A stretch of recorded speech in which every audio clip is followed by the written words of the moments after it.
বাচ্চাদের স্কুলের টিফিনের জন্য হোক, ব্রেকফাস্টে বা ইভিনিং এর স্ন্যাক্স হিসেবে আজকে আমার এই রেসিপিটা খুব কাজে লাগবে। মাত্র 10 মিনিটের মধ্যে যে কেউ খুব সহজে এই রেসিপিটা বানিয়ে নিতে পারবে। হঠাৎ কেউ বাড়িতে চলে এলো, তুমি তাকে বসিয়ে কথা বলতে বলতে এই রেসিপিটা বানিয়ে নিতে পারবে। সুপার সফট বলতে পারো, স্পঞ্জি, মুখে দিলে মিলিয়ে যাবে। আর আমার মনে হয় এটা বাড়ির ছোট থেকে বড় যাকে তুমি খাবে প্রত্যেকেরই কিন্তু খুব ভালো লাগবে। এতটা নরম হয় যে এটা তুমি সকালবেলা বানিয়ে সারাদিনে যখন খুশি খাও এরকম নরম থাকবে। দেখো তো চলো দেরি না করে তৈরি করি আজকের রেসিপি বানানা প্যানকেক। বানানা প্যানকেক বানানোর জন্য প্রথমে আমি এখানে নিয়ে নিচ্ছি একটা মিক্সারের জার। এবার এই জারের মধ্যে দিয়ে দিচ্ছি দুটো কলা। এবার দিয়ে দিচ্ছি হাফ কাপ চিনি। আর আমি যে মাপটা ধরে বানাচ্ছি এটা কিন্তু একদম পারফেক্ট মাপ। এর মধ্যে দিয়ে দিচ্ছি দুটো ডিম। তোমরা ডিমটা খেতে না চাইলে ডিমটাকে অ্যাভয়েড করতে পারো। এবার দিয়ে দিচ্ছি 1 চামচ ভ্যানিলা এসেন্স। ভ্যানিলা এসেন্সের জায়গায় তোমরা এখানে এলাচের গুঁড়োও দিতে পারো। দিয়ে দিচ্ছি 1 টেবিল চামচ সাদা তেল, আর সাথে দিচ্ছি 1 পিঞ্চের মতো নুন, আর দিচ্ছি হাফ কাপ নর্মাল টেম্পারেচারে থাকা দুধ। এবার মিক্সারে জার আটকে খুব ভালোভাবে সবকিছু একসাথে প্রথমে একটু মিশিয়ে নিচ্ছি।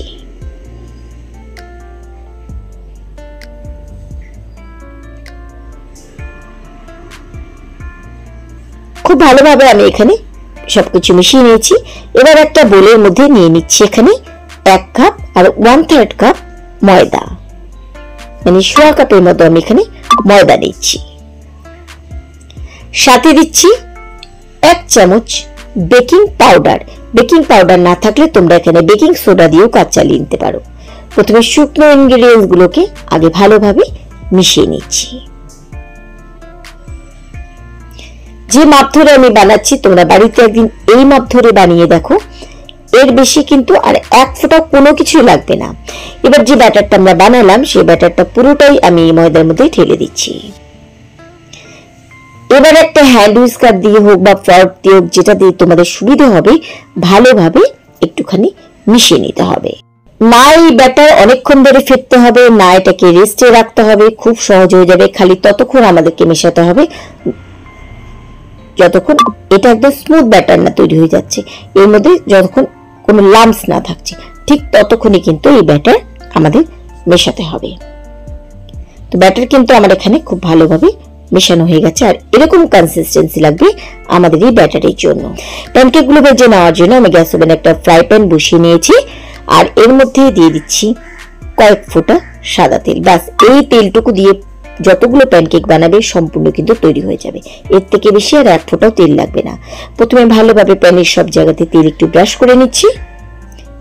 এবার কিন্তু ফ্লেম একদম কমিয়ে দিতে হবে। ফ্লেম কমিয়ে দেওয়ার পরে এরকম আমি একটা কাপ নিয়েছি।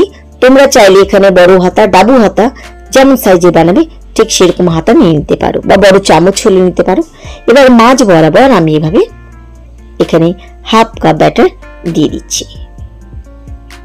আমি ঢেকে দেখাচ্ছি না, তোমাদের দেখার সুবিধার্থে আমি ঢাকা ছাড়া এখানে বানাচ্ছি। তোমরা চাইলে ঢাকা দিয়ে দিতে পারো। এবার অপেক্ষা করতে হবে ততক্ষণ যতক্ষণ উপরে একটু বাবলস না চলে আসছে। তো দেখো এখানে কিন্তু আস্তে আস্তে কিন্তু বাবলস আসা শুরু হয়ে গেছে। আর উপরে যখন এভাবে সারফেস একটুখানি টেনে আসবে আর এরকম দেখো ফুটো ফুটো হয়ে গেছে, পুরো টেনে গেছে, তার মানে আমাদের একদিক খুব ভালোভাবে সেঁকা হয়ে গেছে। এবার এটাকে খুব আস্তে খুব সাবধানে এটাকে উল্টে দিচ্ছি। আমার মনে হয় এই কেকটা বাচ্চাদেরকে একদিন বানিয়ে খাইয়ে দেখো, কারণ ডোরেমন কার্টুন প্রত্যেকটা বাচ্চারই খুব ফেভারিট। আর ডোরেমনের ফেভারিট কেক ছিল ডোরা কেক। আশা করি প্রত্যেকটা বাচ্চারই খুব ভালো লাগবে। এটা একদিন টিফিনে বানিয়ে দিয়ে দেখো, তোমাকে প্রায় দিন বলবে এরকম ডোরা কেক বানিয়ে দিতে।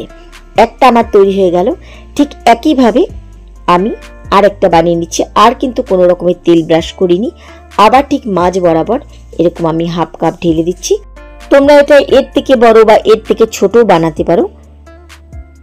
এবার একইভাবে প্রথমে 2 থেকে 3 মিনিট একটুখানি সেঁকতে দিচ্ছি।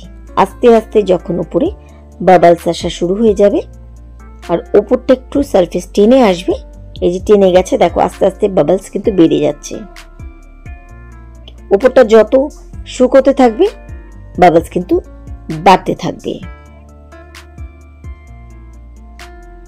এবার এটাকেও উল্টে দিচ্ছি। এভাবে তুমি একের বেশি যতগুলো প্যানকেক বানাও একদম সুপার সফট তৈরি হবে। আর এটা তুমি সকালে বানিয়ে সন্ধেবেলা খাও, বিকেলে খাও, দুপুরে খাও, যখন খুশি খাও, এরকম সফট নরম তুলতুলে থাকবে। আর দেখো কতটা ফুলেছে, আমি কিন্তু কোনো রকমের রেস্টে দিইনি। মাত্র 10 মিনিটে তৈরি হয়ে যায় আমাদের এই প্যানকেক। আশা করি আমার আজকের এই প্যানকেকের রেসিপি তোমাদের ভালো লেগেছে। যাদের ঘরে ছোট ছোট সোনামণিরা আছে তারা কিন্তু খুব আনন্দ পাবে আমার আজকের রেসিপি দেখে। আমার আজকের রেসিপি তোমাদের কাছে কেমন লেগেছে অবশ্যই কিন্তু আমাকে কমেন্ট সেকশনে জানিও।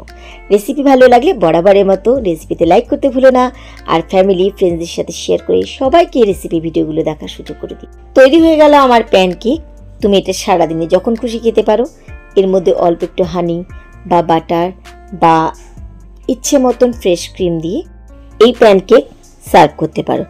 তো আশা করি আমার আজকের রেসিপি তোমাদের ভালো লেগেছে।